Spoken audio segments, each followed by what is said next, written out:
Hi mga ka-farm, gumawa ng bagong higher high si Miss Market at sinubukan niya mag-breakout sa 7,400 level kanina.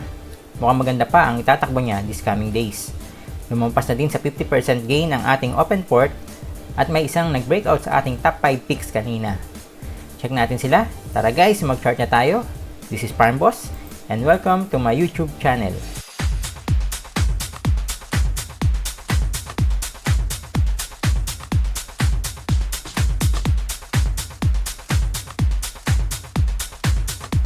Hi traders! Welcome to our daily top 5 picks program. Disclaimer, guys, supportahan natin ang ating channel sa pamamagitan ng pag-subscribe. Pindutin nyo lang yung subscribe button, pag-comment at pag-like ng ating video. Salamat po! Buying signals and stock screening. Gumawa tayo ng video para dyan, how to screen stocks. Pinaliwanag ko din dyan yung ating buying signals at kung paano ilalagay yung mga na-screen nating stock sa isang spreadsheet. Breakout. Merong isang nag-breakout sa atin kanina, si FPH. Check natin yung kanyang chart.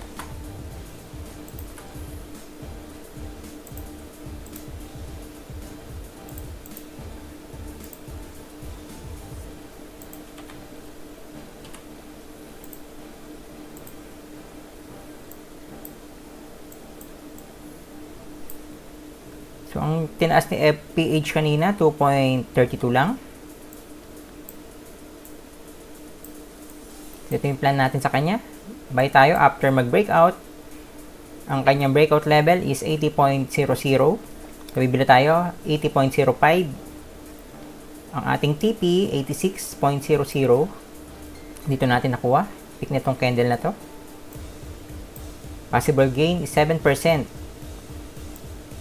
Yung cut loss natin, i-retain na natin siya.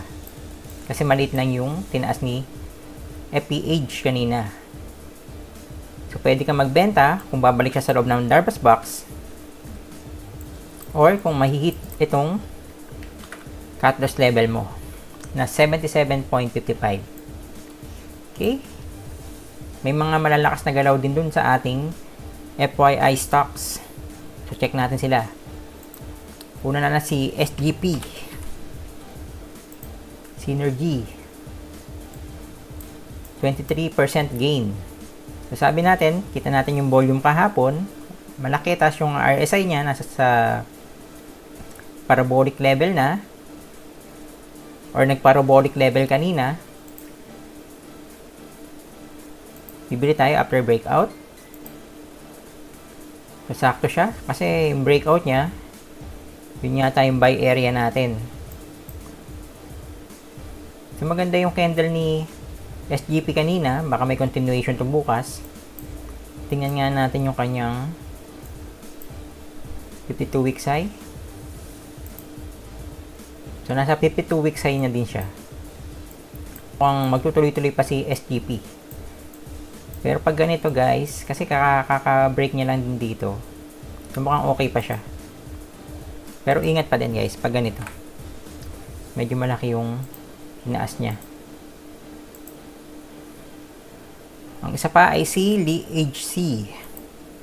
Check natin si DHC.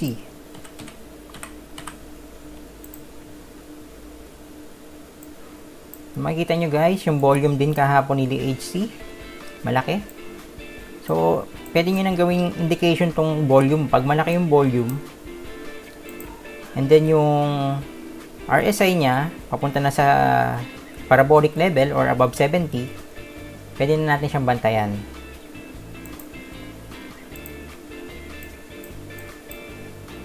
So, ito yung box niya. Nag-gap up siya kanina.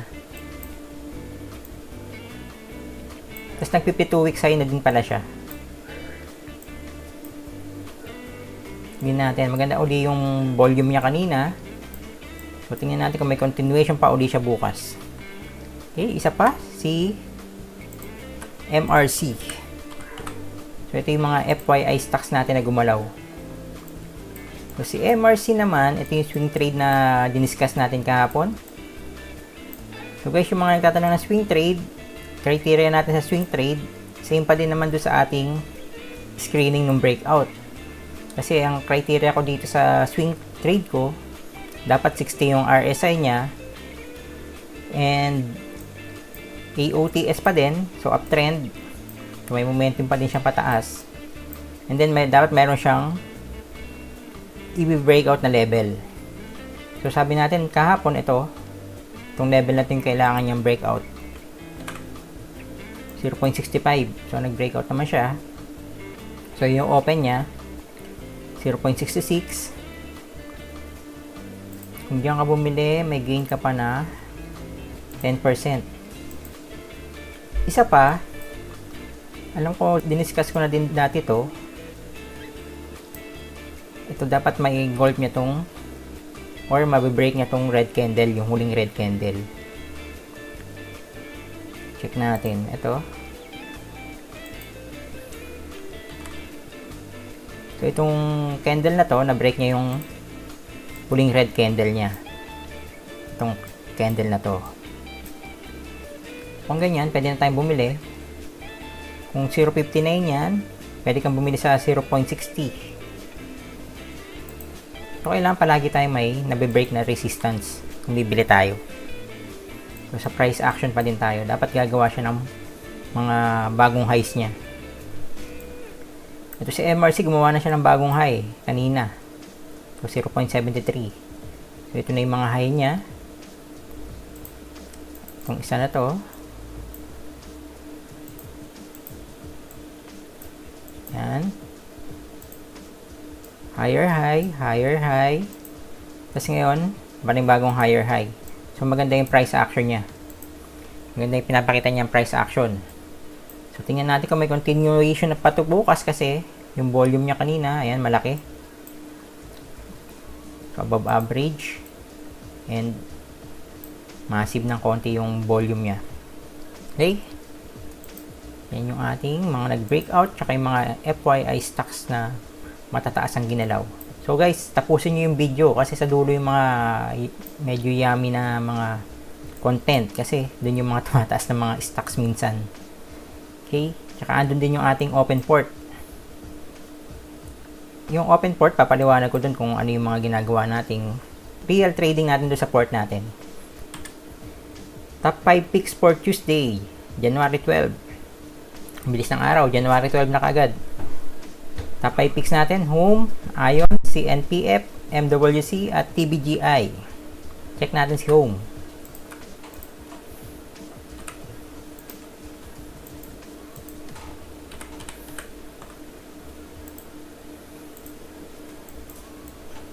So, yan si Home, malapit na siyang mag-breakout ulit. So, last time, kasama na siya sa ating top 5 picks. So, nagawa na natin siya ng plan. Breakout level niya, 9.15. Bibili tayo, 9.16. Tapos yung TP niya, dito natin nakuha. So, makikita nyo, madaming tinamaan na candle dyan. So, resistance siya ng mga candles na to. Tsaka nito. Possible TP natin, 9.99. Possible gain, 9.24. Itong cut loss natin, 8.88. Mas maganda yung volume kanina ni Home, medyo mataas. Above average volume, RSI niya, nasa 64. Kung hindi siya mag-above 70 RSI niya, pagka nag-breakout, small allocation lang ilalagay natin. Okay, next natin, si Ion. So, bumalik si Ion. Si Ion yata kanina negative yung gain niya. Or loss siya kanina. Pero yung price niya malapit pa din sa breakout level niya. So retain natin si Ion.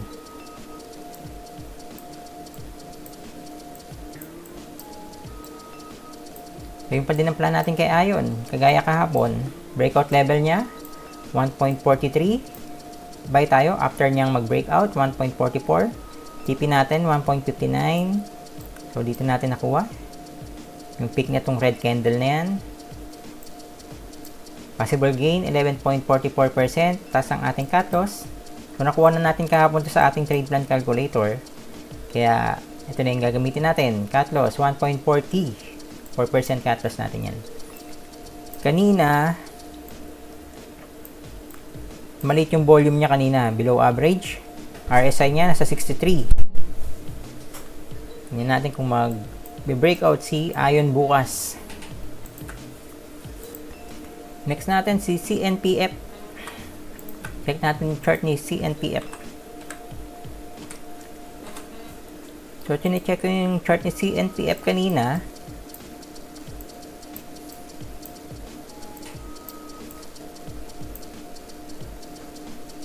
Medyo malaki yung box niya. Tapos malapit na siya sa all-time high. Alam ko eh. Pagka-check ko kanina, double check ko nga guys. So, ito yung kanyang all-time high. 19.20. So, dito. So, maganda to CNPF kung maaabot niya tong all-time high niya.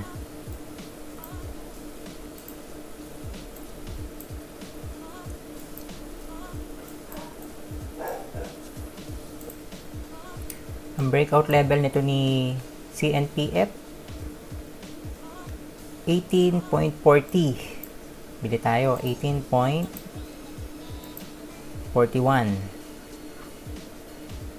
or by 2 yata to. 18.42 by 18.42. So, ito guys, malapit na yung all-time high niya. Ilang percent na lang yan? 4%. So, ang magiging plano nyo dito, pagka breakout dito, sa kanyang breakout level, bibili kayo 18.42, kalahati lang nung regular allocation nyo sa isang stock. Kasi wala pa din naman siya sa 70, yung RSI. Kung hindi magsi-70 yung RSI niya pagkalampas na to. So, yung kalahati, tingnan nyo kung mabibreak tong all-time high niya. Pag nag-break to, pwede kayong magdagdag. Buy uli kayo ng half dito. Kung natitiran yung allocation. So, buy uli. Tapos, compute nyo na lang doon sa ating trade plan calculator. Kasi all-time high na to. So, mag-compute ka na lang 10%. Pupunta doon.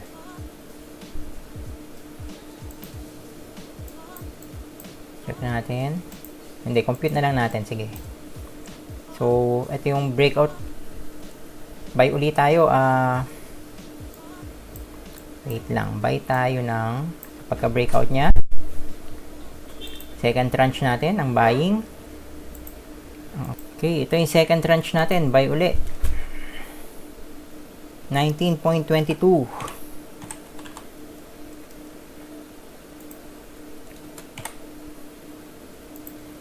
Tapos compute natin yung 10% dito sa 19.22 dito sa ating trade plan calculator. 19.22.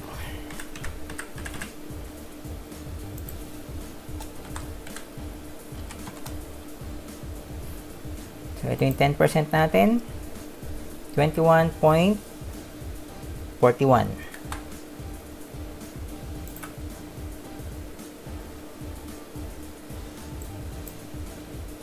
Sabihin natin, 21.40.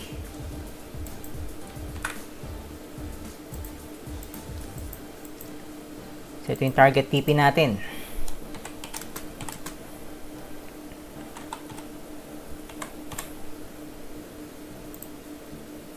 Pero yung cut loss natin, dito natin co-compute 18.42.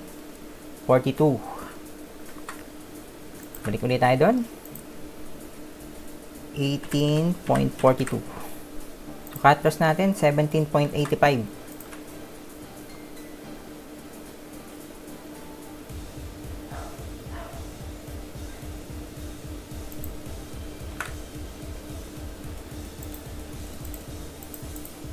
Kung by 2, 17.84.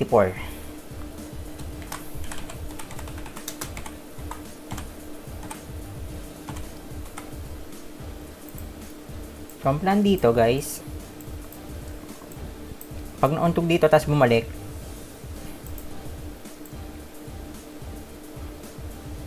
hanapan nyo ng 4%.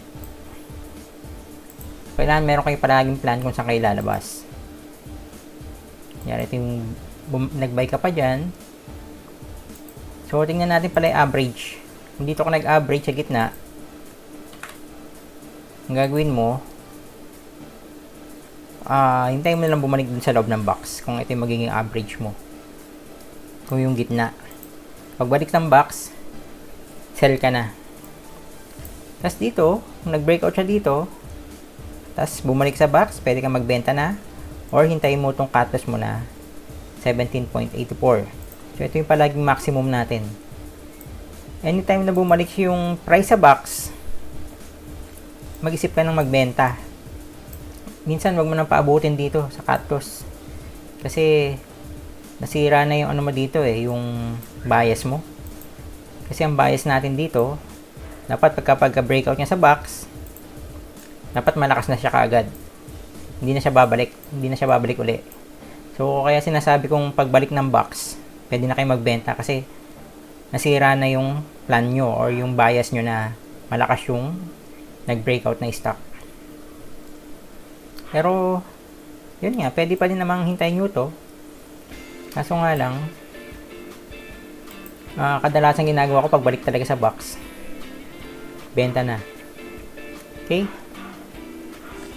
So, ayan ang plan natin kay CNTF. Volume niya kanina, below average. RSI niya, nasa 63. Next natin. CMWC. MWC.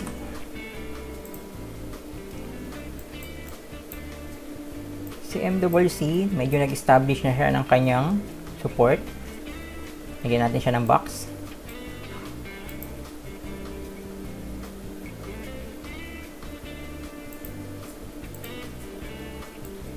Breakout level natin kay MWC 17.02.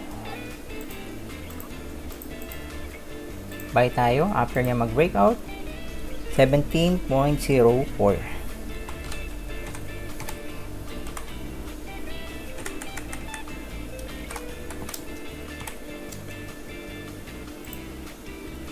TP natin kay MWC.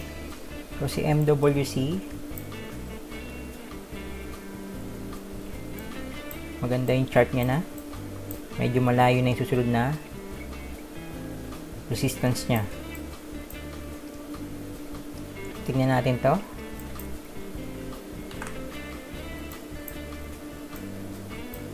So, ayan. Siya yung dulo nitong mga candle na to. Ito naman, resistance siya dyan.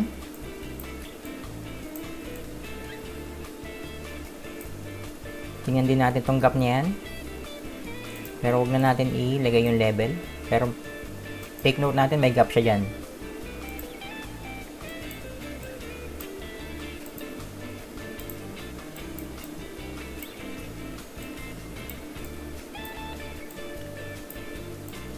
Possible gain natin kay MWC 8%. Possible TP 18.50. So, sinasabi ko guys, possible TP.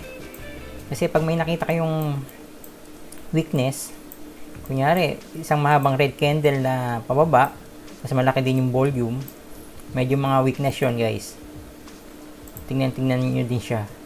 Ito, possible TP lang natin to. So, pag naabot yan, i-realize nyo na yung gain nyo. And then yung kalahati, so 50% yung benta, tapos kalahati, isabay nyo lang doon sa price kung hanggang saan aabot. Okay? Cut loss natin kay MWC. MWC.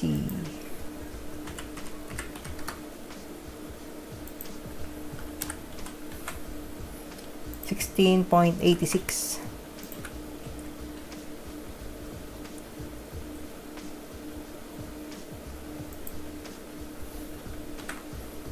So, current price niya, 4% cut loss.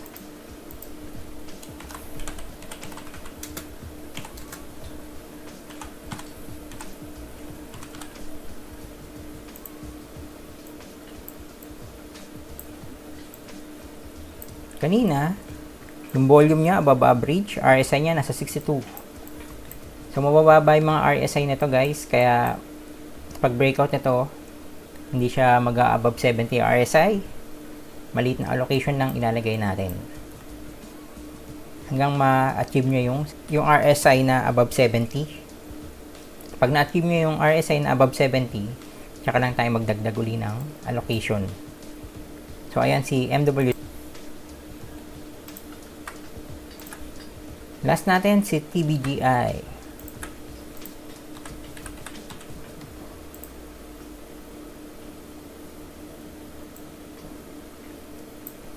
Si TBGI, malapit na uli siya sa kanyang breakout level.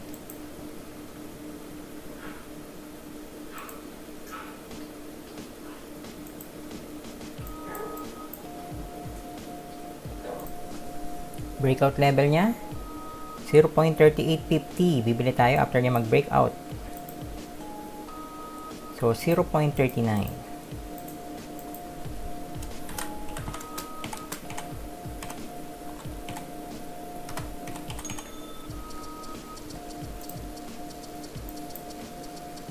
TP natin.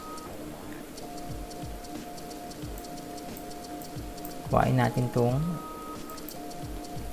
peak ng candle na to.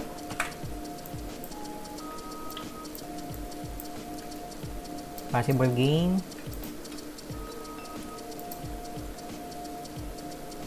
7%.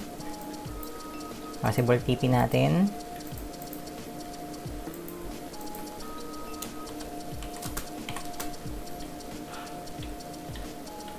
0.4150. Cut loss natin kay TBGI 0.39.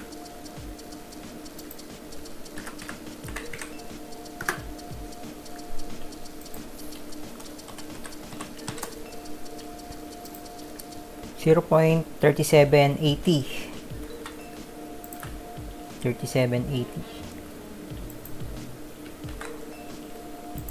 4% cut loss natin. Medyo malapit siya dun sa kanyang breakout level.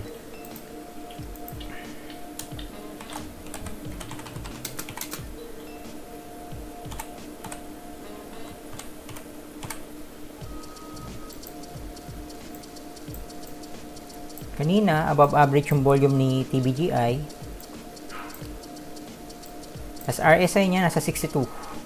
So, pag breakout, wala pang above 70 yung RSI. Maliit na allocation lang ilalagay natin.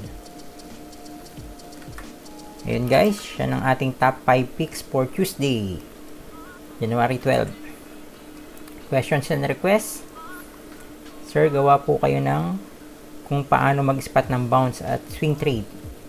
So guys, yung swing trade, palagi kong pinapaliwanag yan dito sa ating FYI stocks. Yung ating criteria, lagi kong sinasabi doon. Panoorin nyo lang yung ating FYI stocks. Tapos yung bounce play naman, ito kasi PIB yung ginagamit sa kanya. Kaso hindi ko siya napapractice ngayon kasi concentrate sa breakout. Kasi ang dami nagbe-breakout. Sayang naman yung mga nagbe-breakout. Yun yung aking edge sa market, yung breakout plays. Yung bounce ng pababa yung market, yun nagagamit natin yan. Pero ngayon, yung bounce hindi masyado kasi sa dami na nag-breakout na stock, hindi mo na maiisipang mag-bounce. So check natin to see is N yung bounce niya. Pibang gagamitin natin dito. Chart ka lang. Tapos mag-aabang ka lang. Usually dito siya nagba-bounce. Yan dito. So abangan mo siya, kunyari lumampas siya dito sa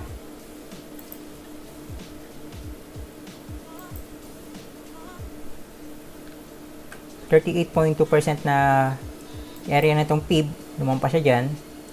Pag umangat siya uli dyan, yan yung breakout level natin. So, sa bounce yan. Hindi tayo mag-aabang sa level. Hindi tayo mag-aabang dyan. Kunyari, sabihin natin, pababa yung price, diba? Hindi tayo mag-aabang dyan na dyan tayo bibili. Hintayin natin bumalik siya dyan. Pag umangat siya uli dyan, dyan tayo bibili. Or dyan ako bibili. So, ito naman uli. Ganito din yan. Kung dito siya dito sa area na to siya magbabounce, hintayin ko siya lumampas dito. Pag lumampas siya dyan, tapos bumalik siya dito, so ito yung breakout ko, 5.66. Kung nag-breakout ulit siya dyan, dyan ako bibili. Tapos ganun din, risk management pa din, 4% cut loss. Or, kung lumampas nga yung candle dito, di ba? Pwede ka magbenta dun sa ilalim ng candle. Pag bumaba pa siya dun sa candle na yon, pwede ka magbenta kasi maggagawa na siya ng lower low uli eh. So, benta ka na. So, pag ganun, guys, abangan nyo uli siya dito. Pero dapat magbebenta ka na pag na-hit yung cut loss mo. Hindi yung pagka na-hit yung cut loss mo, ay hindi. Dito na siya magbabounce sa 61.8% level nitong PIB.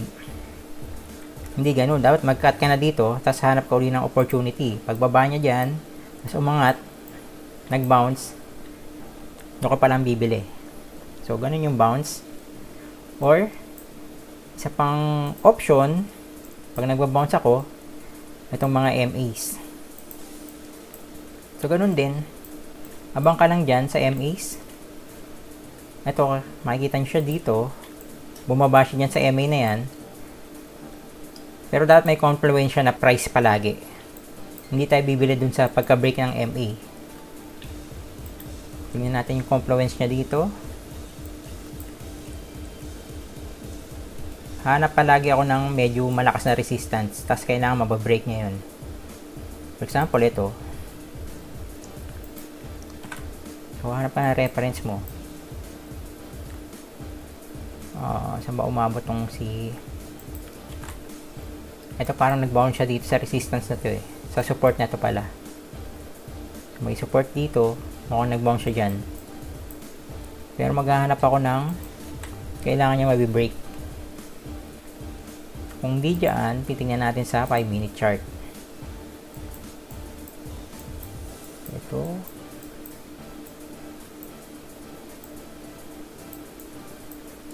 Gap down. Hanap ka na mabibreak. Ito. So, nag-conso siya dito. So, dapat yung red candle yung mabibreak niya. Kung nag-break siya dyan, buy ka na. Pagkalampas, 7.30. Mga kailang percent ka na din dyan. So, ganun lang yung bounce ko, guys. Kailangan lang meron palagi akong reference na mabibreak niya. So, breakout trader tayo. So, kailangan meron siyang reference palagi na resistance na i-break. Bali, yun yung ating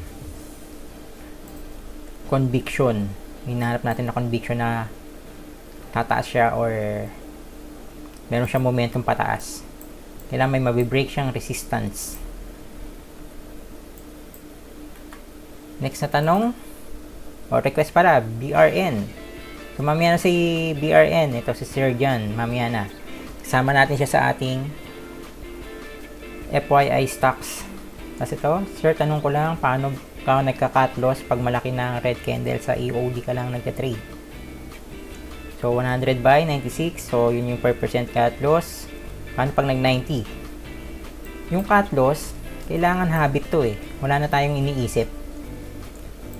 Kung 4% yung cut loss mo na sinet, guys, ako lang yun 4%. Kung gusto nyong mag-ibang percent, pwede naman yun. Basta susundin nyo lang yung isa-set nyo palagi. Kunyari, nag-set kayo ng 5%, 6%, or alam ko 8% pwede pa eh. Kasi may nabasa ako dati, pag lampas 8%, di na maganda yung parang balance nung magiging gain mo pa. babalikan ko ngayon. Hindi ko na matandaan eh. Pero alam ko 8%, yun yung pinaka-maximum na maganda mong pang-cut. Pag lumampas pa doon, parang di na balance yung kailangan mong i-gain para maka-break even ka. So parang ganun yun. Hindi ko na matandaan. Pero yung cut loss natin, nagsiset tayo niyan, susundin natin. Kunyari, mag-set ka, 4% cut loss. Every time may hit yun, or lalampas yung price dun, kunyari, nagkaabusan, lumampas yung price dyan, benta ka na. Kung saan ka makakabenta ng nagbubuhos, doon ka magbebenta ka na. Ang problema lang, pag lumampas pa siya ng, yun nga, pag lumampas ng 20%, kaso parang malabo naman na hindi ka makakabenta na 20% na yung binaba.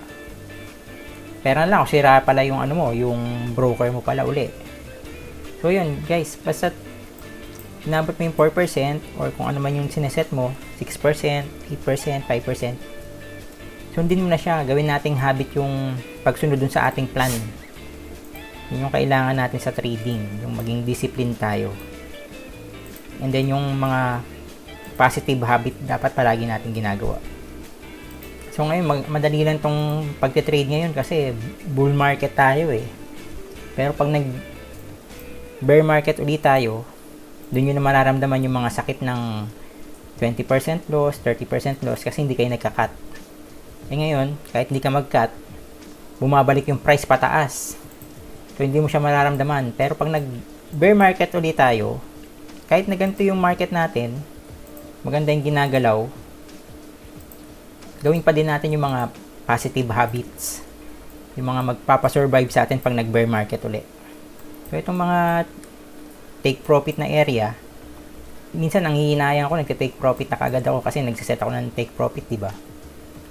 Minsan nanghihinayang ako, pero pagka bear market, yun din magsasalba sa'yo kasi minsan sa bear market, tataas yung mga price, breakout. Tapos nag 20% na, biglang bababa. Tapos babalik na naman dito sa box. Sayang yung gain. Eh ngayon, pag tumaas yung price, parang dire-diretso eh, kagaya ng APL, SIPA mamaya, i-discuss ko SIPA mamaya sa open port. So, practice natin yung mga habits natin na magaganda. Cutting losses, take profit. So, wag lang natin isipin na bull market ngayon para maging lax tayo or yung pabanjing-banjing lang na hindi tayo nagka-cut, hindi tayo nag-take profit. Yung mga habit na yun yung mag-survive sa inyo sa bear market or dun sa pangit na market. So, tanong ni Sir Dark Blader 061. Yung kanina pa na nagtanong si Sir Lou Anderson. Last si Sir John, ito, BRN. So, doon na tayo sa ating FYI stocks. So, sige, unahin natin si BRN. Check natin yung chart ni BRN. BRN, pwede na siyang ano eh. Ito yung level na tinitingnan ko sa kanya. So, parang swing trade to. Swing trade natin, guys. Criteria. So, dito nyo maririnig yung criteria natin sa ating FYI stocks. Swing trade, tsaka bounce play, kung meron. Pero usually, swing trades tayo ngayon eh, kasi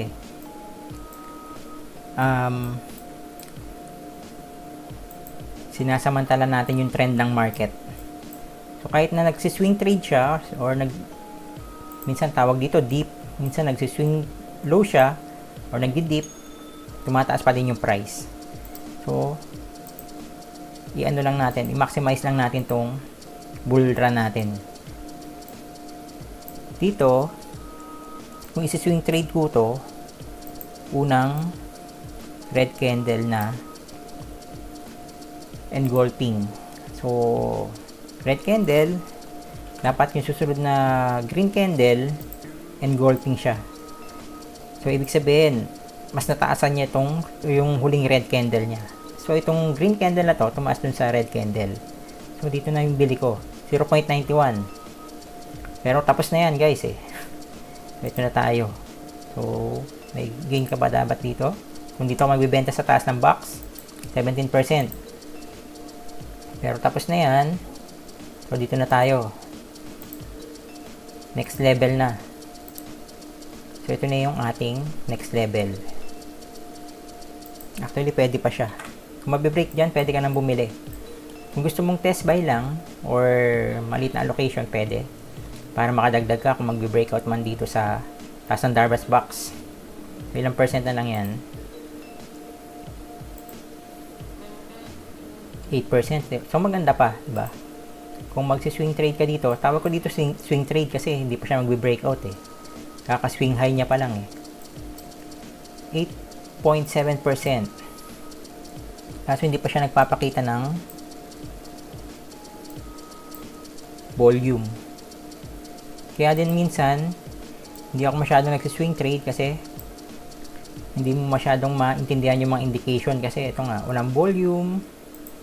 Di mo alam kung mag-consolidate na naman siya, kung magaganon lang siya pababa, or kung dito na siya magko-consolidate sa taas. So medyo hindi mo alam kung maghihintay ka na matagal dito sa mga swing trade eh. Hindi kagaya ng breakout, pagka breakout niya. So dalawang decision ka lang, hintayin mong tumaas or magka-cut ka na pagka bumalik sa box. So ang cut pala dito guys, 4% or pagbaba nitong box na to. Or pagbalik dito sa breakout level mo. Kunyari, ito yung breakout level mo, pwede ka na magbenta dyan. Pag bumaba. Ito naman, breakout level mo to, tumaas siya. Nag-breakout, pag bumalik uli dyan, pwede ka na magbenta. So, BRN, yan, yung plano. 0.99 or bili ka pag lampas ng 1. Kasi whole number, resistance yan. So, kung pwede kang bumili ng 1.01, doon ka na bumili. So, yan si Brown. So, kung mabibreak niya yan, or yung 1, ibig sabihin, meron siya momentum. So, kailangan yun guys, may mga momentum tayong nakikita sa mga trade natin.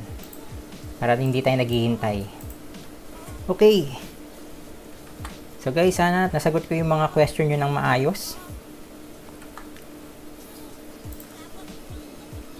Next na tayo. Open port. So, yan guys, may significant movement yung ating open port. So, check natin yung ating open port guys. So, yan siya. So, from 22,000, naging 36,193. So, ang trade ko dito si Pa kanina. Check natin si Pa. So, yan. Si Pa. Nakabenta ako sa 2.05. So, nag-take profit na ako, 2.05.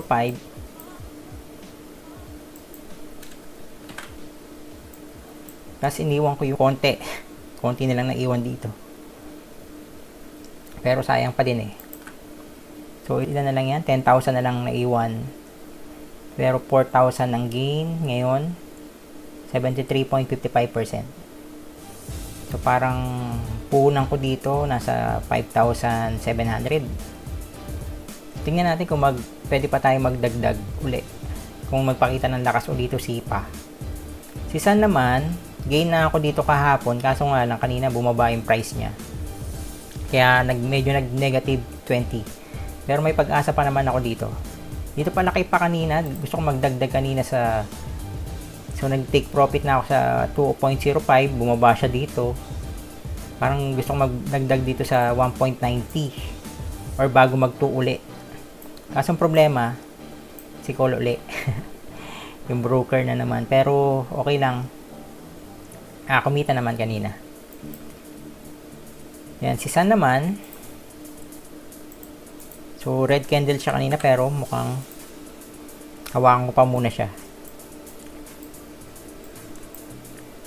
Pag red candle na malaki yung volume, baka napabenta na ako dito. Pero okay naman yung volume niya kanina, above average. Pero mas malaki pa din tong volume ng green candle natin. So tingnan natin kung ano mangyayari dito kay San. Tapos ang plano, pag na breakout niya tong 2.15, baka bumili uli ako. So, hindi na muna ako magkitipi kasi maliit lang kikitain. Ilang percent ba to? 14% na din pala yan. Pero yung entry ko kasi dito 2.02 yata or 2.01. So maliit pa lang kita ko dito nung nag-close siya kahapon. So dito, tignan ko kung mabibreak niya tong 2.15. Pag na-break niya yan, baka magdagdag ako. Or kung hindi, kung meron siyang weakness, pagkatama niya dyan sa 2.15, baka magbenta na ako para makahanap ng ibang stocks na may momentum. So, ayan. So, guys, ito, paalala lang uli. Madali lang tong gawin kasi maliit lang yung port. So, maliit lang yung laman itong port na to. 22,000. Madali lang siyang palakihin. Pwede ka mag-all-in na mag-all-in. Tapos hindi ka natatakot dun sa losses kasi maliit lang din yung losses. Kunyari 4% yung cut loss ko, maliit lang yung loss niya pagka na-hit. So ayan, next na tayo guys. Quote: "We want to perceive ourselves as winners, but successful traders are always focusing on their losses." So guys, pag-aralan nyo yung mga losses nyo, mas madami dyang natututunan kesa dun sa mga winners natin. Magano lang kayo, journal. Kunyari, kanina si Aba, nag-breakout, morning. Tapos nung afternoon, bumalik sa loob ng box. So, ang journal nyo dyan, kung anong time siya nag-breakout, kunyari, bumili kayo, anong time siya bumalik ng box? Para alam nyo kung gusto nyo mag-trade ng maga. Kasi, yung morning trade, yung open talaga, yung market open, yun yung medyo mahirap i-trade. Kasi dun yung sobrang volatile. Tsaka dun yung mga day trader, dun sila kumikita. So after ng volatility, magbibenta na yung mga yan, tapos wala na. So kaya ako bumibili ko around 10 o'clock, 10:30. Or kung may isang major dip, doon ako bumibili. Tapos, kunyari, MRC, journal nyo din. MRC, parang walang nangyayari, di ba? Tulad nyo sa journal, parang walang nangyayari. Nung intraday, tumas lang siya ng konti, tapos huminto. Pero nung nag-EOD na siya, tumataas na yung price niya. Okay, ganun lang guys. Kailangan observant tayo dun sa mga stocks. Ayan guys, salamat sa panonood. Please subscribe to our channel, like and comment. Pakipindot na din yung bell sa ilalim para ma-notify kayo pag may bago akong video na inilabas. Suportahan natin ang ating channel. Good luck sa atin bukas and God bless.